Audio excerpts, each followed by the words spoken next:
Hello everyone, কেমন আছো সবাই? হয়তো ভালো আছো, সবাইকে রাধে রাধে। আর আজকে চলে আসি আমি মাঠে। তো মাঠে তোমাদেরকে দেখতে পাচ্ছ, আমি চলে আসি মাঠে। তো এখন বাড়িতে যাব, বাড়িতে খাওয়া দাওয়া করার পরে আবার আসবো মাঠে কাজ করতে। তো চটপট খেয়ে নিলাম আমি, ঠিক আছে। তো এখন মাঠে যাব। তো মাঠে তারপরে কাজ করার পরে আমি বিকালে গেছিলাম ফতেপুর থেকে আসার পরে বন্ধুর সাথে একটু আড্ডা করলাম। আড্ডা করার পরে বন্ধু বলে নাম শুনতে যাবে বা অষ্টম শুনতে যাবে, তো আমিও যাব। তো চলো তোমাদেরকে তুলে ধরি, এরকম কিছু ড্রেস পরে যাচ্ছে। তো সবাই চলো আমার সাথে নাম শুনতে, তোমাদেরকেও শেয়ার করি। আর আমার সাথে যাচ্ছে আমার একটা দাদা প্লাস আমার একটা বন্ধুটা, যে বন্ধু ছিল।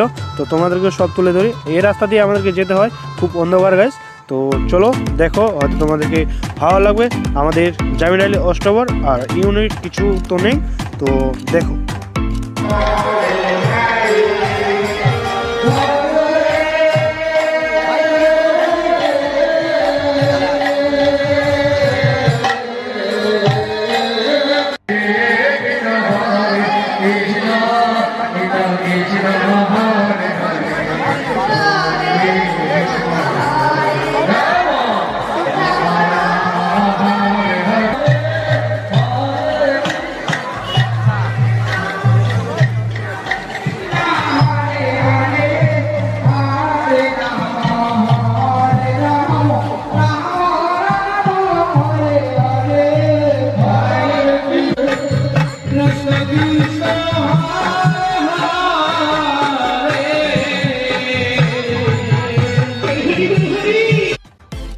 তো বন্ধুরা, তোমরা তো দেখতেই পাইলাম, গেলাম আর যাওয়ার পরে আরতি দেওয়া সরে গেল আর অনেক টাইম হয়ে গেছিলো, তার জন্য বাড়ি চলে আসলাম। আর ভিডিও যদি ভালো লাগে অবশ্যই লাইক কমেন্ট সাবস্ক্রাইব করে ভুলবেন না গাইস, ঠিক আছে।